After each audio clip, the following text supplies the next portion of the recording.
the stellar, unmatched brain power of Mr. Jaishankar, who's the architect now of a doctrine that is beginning to make waves globally.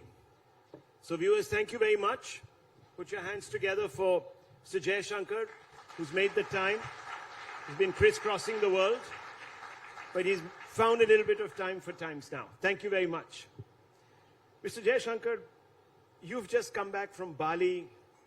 Every time you open the newspapers, you're in some different part of the world. Speaking up for Brand India, as a colleague of mine just mentioned. From your vantage point, what is the world looking like? What is the current state of the world right now? Bad. Mad or bad? Bad. Also a little mad. But seriously, I think the world is looking worried. The world is worried. People who thought that after 2.5 years of COVID would come out of it into a better situation have actually seen a very grim year this year. Just as an example, you know, the theme for the Bali G20 was, I think, something to the effect of recover strongly, recover together. So that kind of tells you what their hopes were about a year ago. I think the fact that we even came through Bali with the G20 relatively intact was itself an achievement. So today we have, I think, multiple stresses. There's still the consequences of the COVID. There are the results of this conflict in Ukraine, which when it happens in such a important area, in such a globalized environment, its consequences are felt across the world.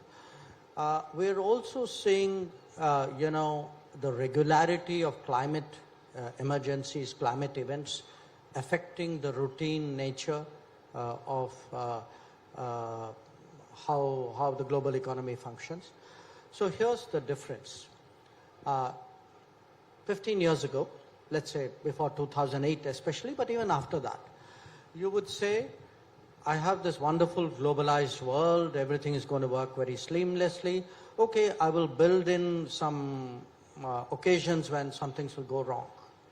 I think today we have to assume that there will be multiple prolonged crises. We have to build that into the system and then navigate it the best we can. So it's a completely different expectation level. And I would say in many ways it's changing the nature of international relations. It's interesting. It's always, of course, difficult to crystal gaze. But how do you see India evolving in this mad and bad world over the next 5 years? Because there's been some talk about us breaching another frontier in the GDP sweepstakes, so to speak. So how does this work for India with all these pressures? Well, I would say if the world's a tough place, it cannot be an easy place only for India. Okay? So to my mind, if I were to look at the next 2 years, I would say it'll be very important for our country to have the right kind of leadership, to have the systems in place, the confidence, the judgment, to navigate what will be a very stormy time. You know, I do fairly confidently predict at least a stormy, a turbulent, hopefully half a decade. Now, how do we navigate that turbulence? I think partly by studying the economy, under the circumstances, doing as strongly as we can, executing the reforms that we can do, we need to do. We should have done some of them a long time ago. And also in this, because relatively we would hopefully be better placed. See whether the process of India's rise continues even amidst the turbulence. I think that's broadly the kind of course we need to chart out. My own sense, very frankly, is that's also the expectation that the world, or the calculation much of the world has of us. As someone who, because I deal a lot with how foreigners look at India, I think they see a lot of our achievements perhaps with greater clarity and objectivity than we do, because we have very strong domestic debates. They look at the 2 point something billion shots in the arm, marvel at it. They look at the fact that, the kind of doomsday scenario that, there'd be so many people going back to their homes, how will you feed them? How will your economy not completely stall? All of that has proved to be unfounded. In fact, we have actually, I think perhaps most Indians don't entirely realize it, we have actually created a social security, social safety net in the course of the last 3 years. So they look at a lot of that, the last mile digital delivery, the improved quality of governance, the easier to do business, the fact that, and also today, the fact that the world is realizing there's an over-concentration of manufacturing in a particular geography, and therefore they need to spread it out more, so there's much more interest in a lot of that happening. Many of our policies are designed to create a pull factor. So a lot of that is also happening. Which foreigners? There are some foreigners and there are some Indians in foreign lands who have a slightly different view, more oblique view, more pessimistic view of our politics, for example, of what they now popularly suggest is a democratic backsliding that is happening. And the attendant commentary that goes with it in various journals around the world. So there's that conversation also. Does that worry you, that all this bad publicity might deter investment, because there is continuous talk of a democratic deficit, which is so essential to keep all these processes, these procedures, these policies on track? If India is sort of being torn asunder by so many vociferous political interventions, debates, social turmoil, what happens? Well, look, at one level, I shrug my shoulders and say, in a globalized world, the debates and the politics of India will also play out beyond India's borders. And I treat a lot of this as actually politics in disguise. Politics disguised as reports, politics disguised as university pronouncements or NGO positions. But they're all very deeply political. Some of it, I think, is also I would say the unhappiness or the inability to accept that there is change happening in India which is not as you want it to happen. So if you look at this wonderful term, which is almost an oxymoron, the electoral autocracy. I mean, just think, we are told on the one hand, somewhere democracy is shrinking, right? I mean, that was your question. So ask yourself, if things were so autocratic, why is Narendra Modi campaigning so hard in Gujarat? Because he should be sitting, on Lok Kalyan Marg with his feet up on the table, drinking his chai and saying, well, it's all fixed and this election is mine. So if the Prime Minister of India has to campaign election after election in the intense manner that he does, clearly he's working for the results that he gets. Okay? Now, I'm not suggesting that there are no problems in this country, far from it. Every society has its imperfections. The fact that people come to India and deliver lectures that we are not free, and do that in India and then go back, I mean, what does that tell you? I mean, there are countries where if you actually try going to a few countries in the world and telling them what's wrong with them and see what happens to you. And, on top of it, if you look at these arguments, some of it, yes, are Indians who are abroad, because as I said, they're extrapolating our politics. But look at some of the other countries and the institutions which they have created, and I think I just heard the tail end of what Sanjeev Sanyal was saying before me. See, they create this narrative. The narrative goes like this. These are all the things that's wrong with you, and you're answerable for it. Now, if you tell them, well, I think there are a few things wrong with you too. They say, yes, we know that. But that's not what we are debating. You are the guy in the dock.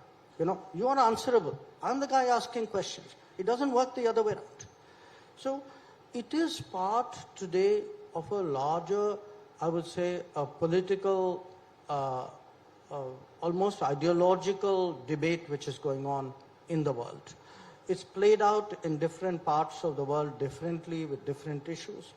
But at the end of the day, it is, to use an old-fashioned term, it is very hegemonic. It is actually an elite, a set of people who are arbiters of what is right, what is wrong, what is good, what is bad. And so an electoral autocracy is a polity which throws up through elections results that you don't like. That's what's wrong with that country. That they're not electing the people who you want to get elected. Very interesting. How is it traveling with Prime Minister Modi? I'm changing the contours of this conversation now. You've been speaking about meeting him when you were an ambassador, and he came as a visiting chief minister, and that was sort of a view from the outside. What's it like now from the inside?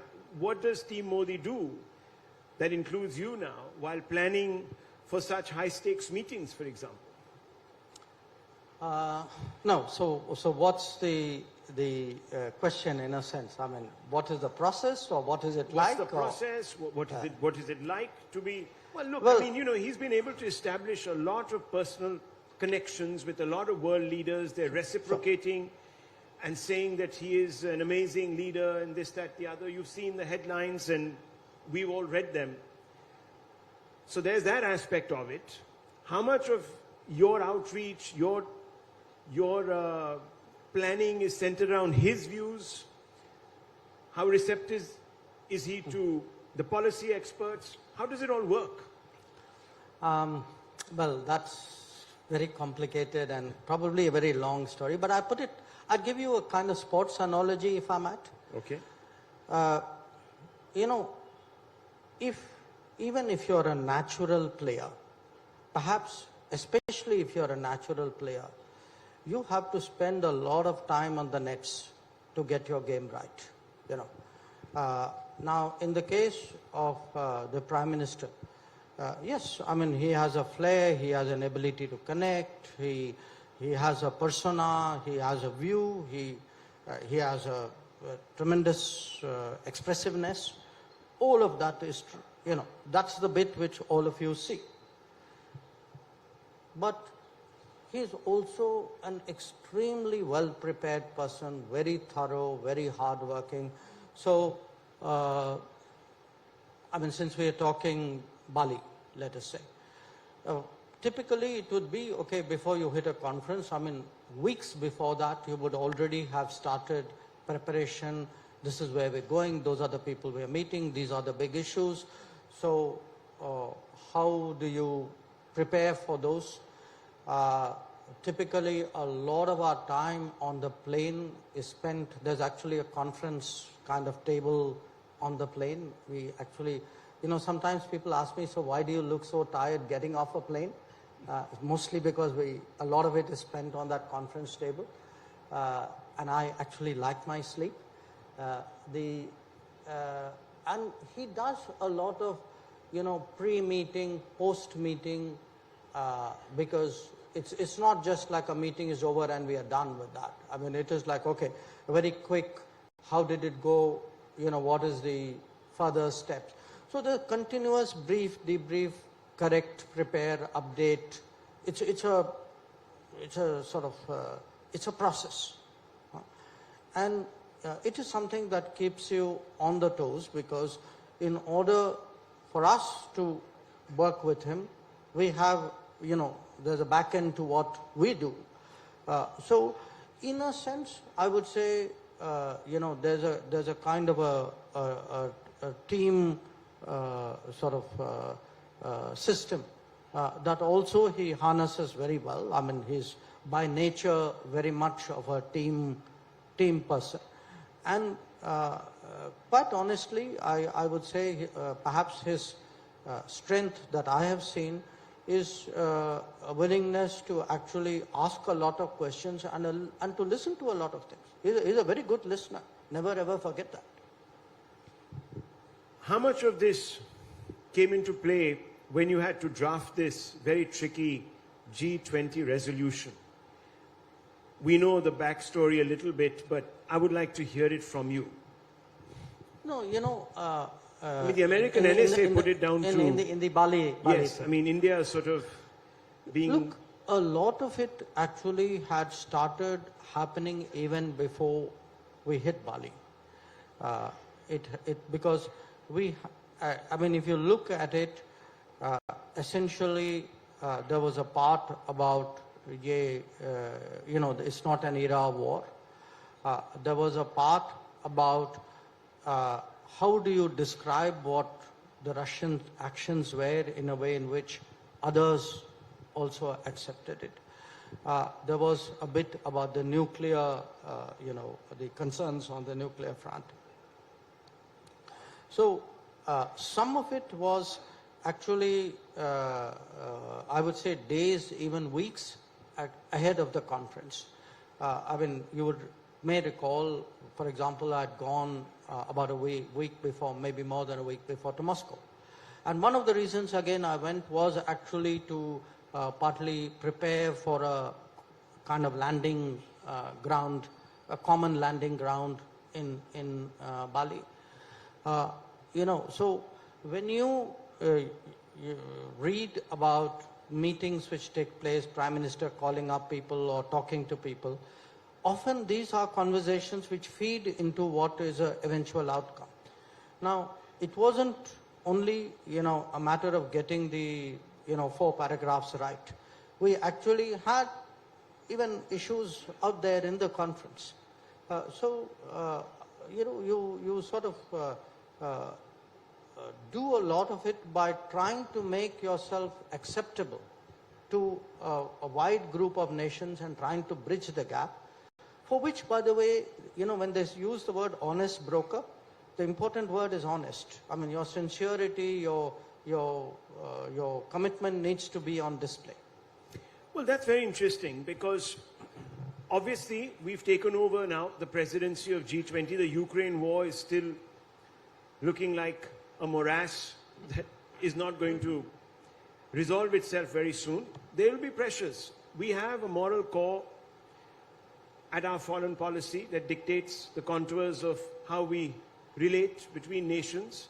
And there's a conflict here, isn't this? I mean, if the Prime Minister says not a time for war, the West is expecting India to say, well, then step up to the plate, start voting perhaps against Russia and do things that are more optically, in the interests of pushing Russia into some sort of a détente. Now, look, let me ask you a counter question. You think by voting for something I will end the war?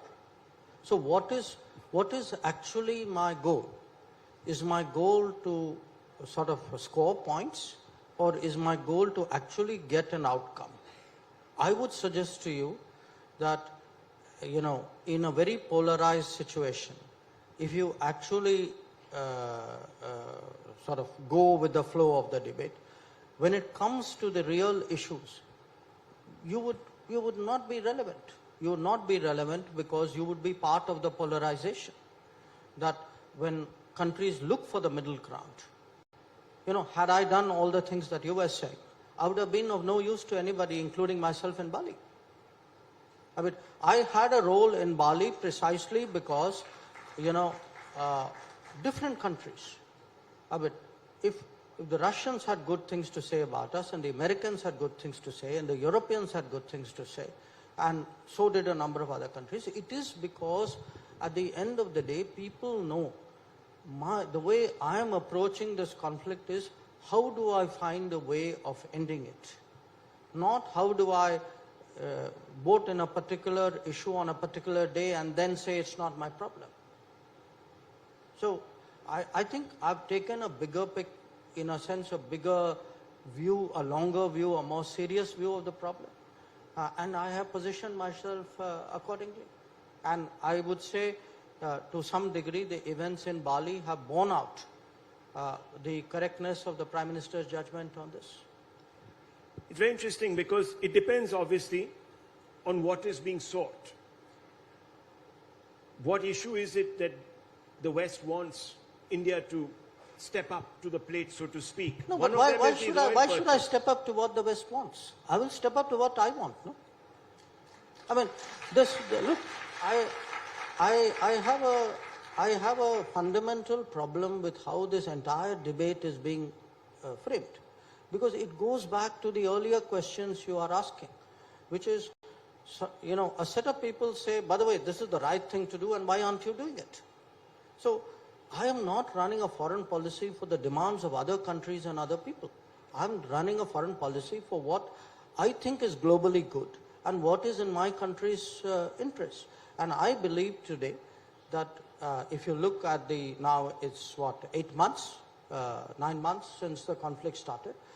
I do believe in these 9 months, India's interests have been well served.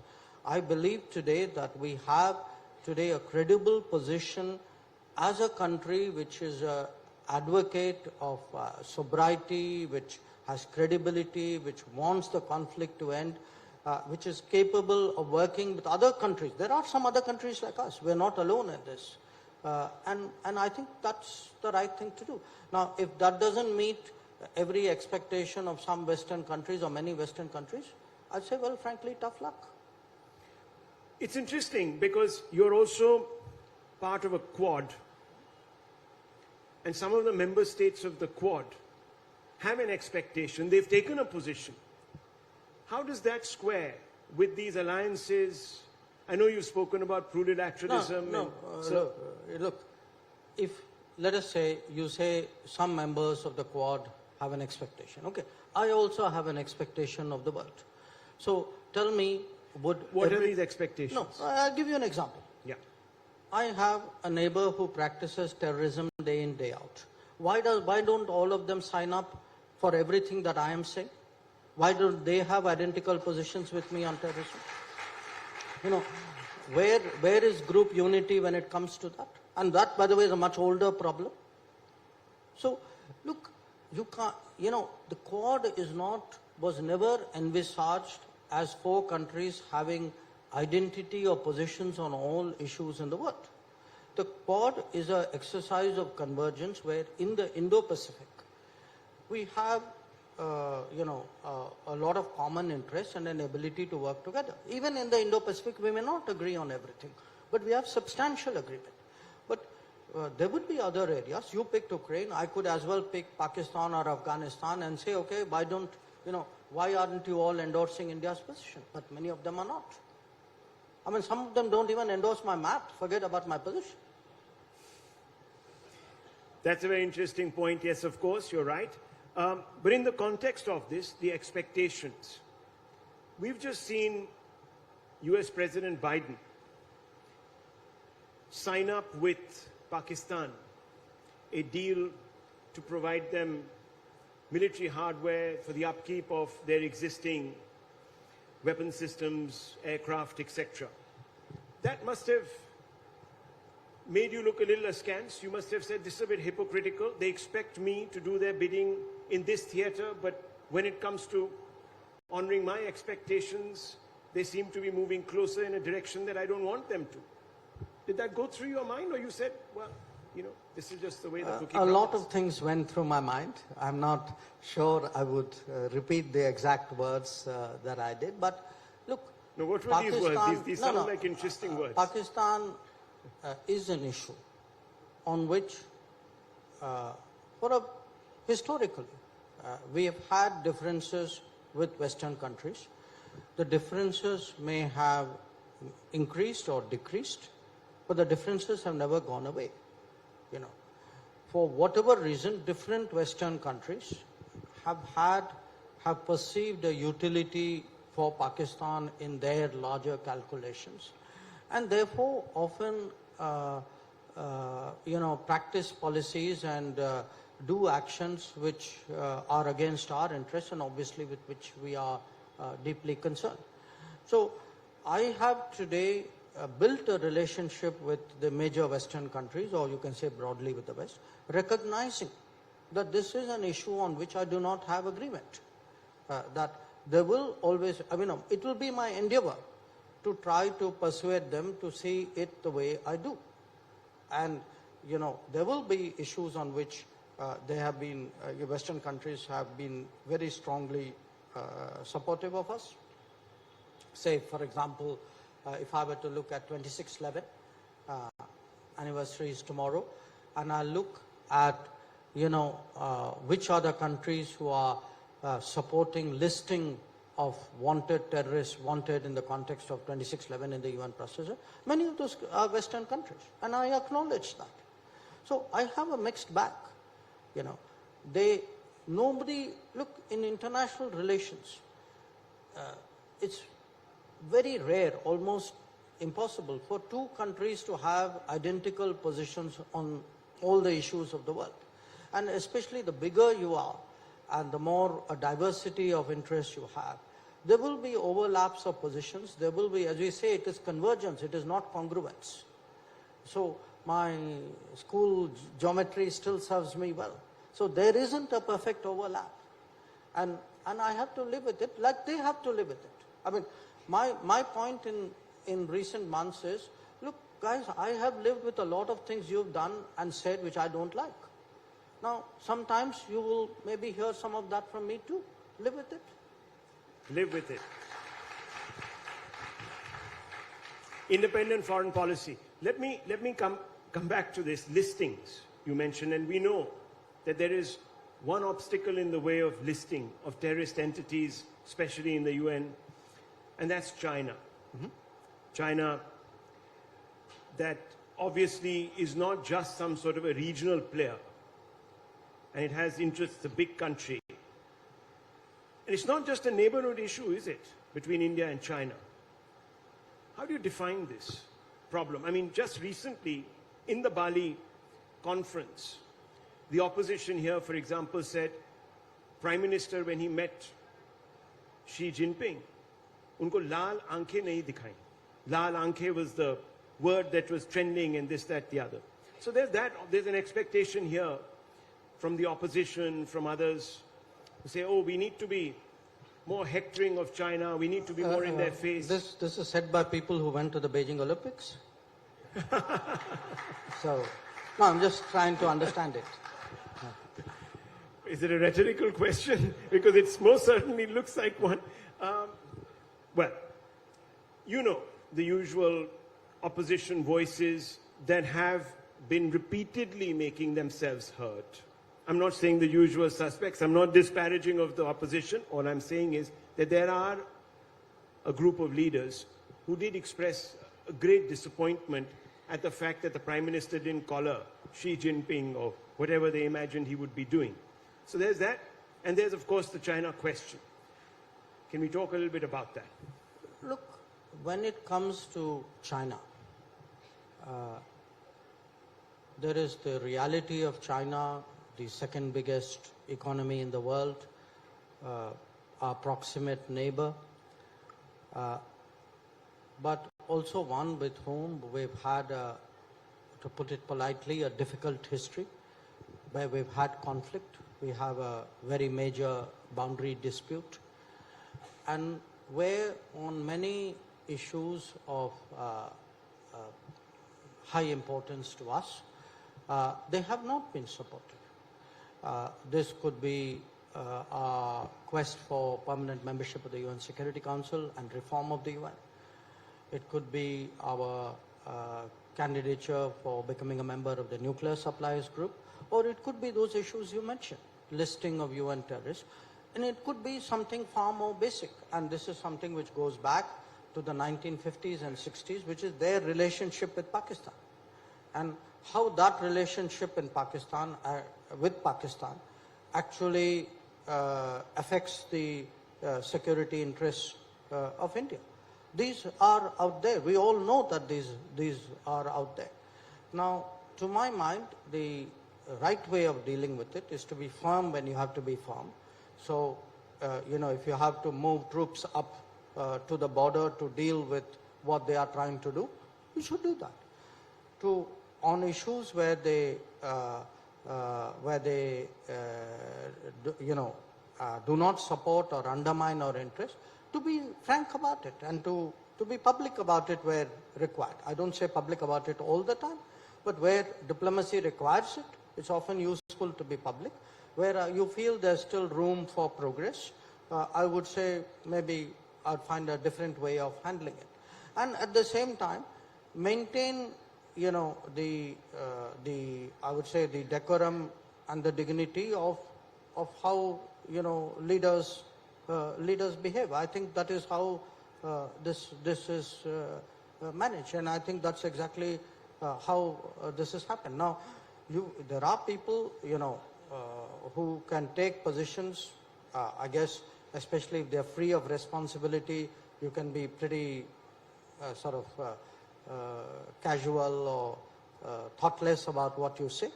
It's a free country. I mean, people are entitled to say things, but I think responsible, sensible people will see that, there are ways in which a leader of India behaves. If you are going to be a president of a G20, you're going to be president of the Shanghai Cooperation Organization. Those are responsibilities that you have taken on. So you see no contradiction between the lack of perhaps public posturing by the Prime Minister on China and what he does privately. That's what you're saying. No, I don't think the Prime Minister has postured publicly on China. I think the Prime Minister has been very firm on China. And the Prime Minister has been very, very clear that, and not just in his words, he's actually been very clear in his actions. I mean, please understand the efforts which were made from 2020 onwards in maintaining such a large force on our borders. It's an enormous enterprise. And at the end of the day, that is the answer. I mean, I would rather have a Prime Minister who does things than to have a Prime Minister who pontificates but doesn't actually do it out there. So, in the case of Prime Minister Modi, I think he should be judged by the fact that the Indian military today is deployed in strength on the borders with China as a result, to respond to the challenges of 2020. What do you think of the relationship as it evolves? I've been reading a lot of commentary that this extension of Mr. Xi's term in power, perhaps indefinitely, is going to create more friction between the two countries. He is in a different mold from his predecessors. Do you share this assessment? Are we really headed for a fraught relationship as we move forward? No, I don't think we should approach the China relationship, and we haven't actually approached it, as a behavioral or a term-driven policy. I think we have structural, long-term challenges. My regret is we have not taken that seriously. I mean, look, today I'm speaking to you about sending troops up there. But remember, 10 years ago, you actually had people in the, saying that our best defense is not to develop the border. And that is a way of dealing with the border problem. So, look, finally, to me, developing your border infrastructure, building deep strengths, creating greater capabilities within the country, all these are part of how India prepares for the world. And it doesn't have to be against somebody. It's hypothetically, Suppose China doesn't exist. Does it mean I must leave my border undeveloped? Border areas undeveloped?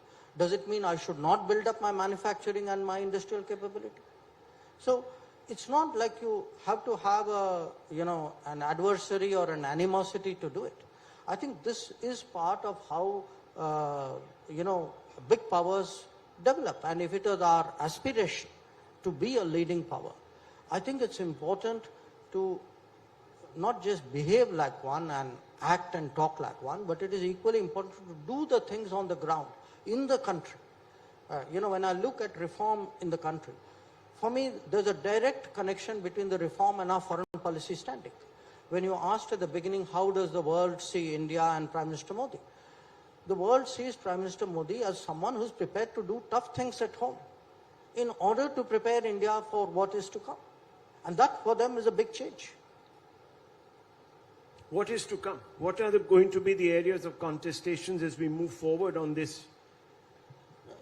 Look, again, how India and China reach some kind of balance, that will happen if it does, through events, processes unfolding. But I stress to you again, this is not a binary game between India and China. There is a whole world out there of almost 200 countries. I am today, as India, engaged in the kind of changes and development and processes and progress, which is designed to take me to a much higher level, which I believe is kind of my destiny, if you would. Now, China happens to be one important part. I'm not diminishing it in any way. But I am doing it for myself. I'm not doing it because some other country is pressurizing me or because I have a problem with them. Now, how do I reach a balance with China? It's a very tough question because, look, we have two huge handicaps dealing with China. One, that we lost the 1962 war. Now, the consequence of that is being felt even today. So, today when people write about a bridge which is coming up or some village which is coming up, please remember, these were areas you lost in 1962. And if that had not happened, this wouldn't have happened. So, the loss in 62 is still a handicap that we carry. We may regret it, but it doesn't reverse it. The second is the changes. We started reforms, let us say, 15 years later than China, and our reforms were half-hearted. They were never deep enough as China's were. We haven't built that economic strength. In 1988, when Rajiv Gandhi went to China, India and China were economies of the same size. Today, China is 4.5 times ours. What does it tell us? It tells us, even if we progress, we didn't progress fast enough. Now, I'm not saying this as a blame game. But I have to recognize today that my relatively slower pace of economic change and the fact that I had an adverse outcome in 1962 are two very major burdens that I carry in dealing with China. Having said that, I would still, try to find ways by which I can maintain my interests and secure my line of actual control out there. And that's really what the government is trying to do. There's a lot of conversation right now about China and its own internal situation. We're seeing a large number of videos coming out of protests in different regions, things we haven't seen before. And you've been, of course, India's envoy to China in the past, so you've lived in that country. How do you react to all of this talk of some sort of internal turmoil? It's very difficult, of course. It's a very closed country. But when these things come out, does it surprise you? Do you think that things are a bit fragile? Oh, look, I haven't been there, obviously, since COVID started. But I'm not sure I would use the words you are using, internal turmoil. Obviously, they are grappling with the COVID issue, but every country in its time also grappled with the COVID issue. It's being a open, democratic, transparent society, and this is also an answer to the beginning of our conversation. I did mine in broad daylight. You know, I may have made mistakes, I may have had solutions, I may have done course correction. I never hid them. Whereas, you know, not all countries have the same degree of transparency. The sociology of different societies is very different. They are doing it their way, and obviously there are some consequences and episodes out of it. But I would say that when you look back at the COVID, the fact was there was a lot of hand-wringing and a lot of second-guessing and a lot of finger-pointing in this country. Ask the world today, so how do you think India handled it? And I'll tell you, you'll get a very honest answer. You know, much of the world today looks really at not just the fact that we had vaccines. There were people with vaccines who didn't know how to get the shots in the arm. There are people who got the shots in the arm but didn't know how to look after people who were down. So I think we've come out stronger out of COVID. We took a huge, it was a trauma, to put it very mildly.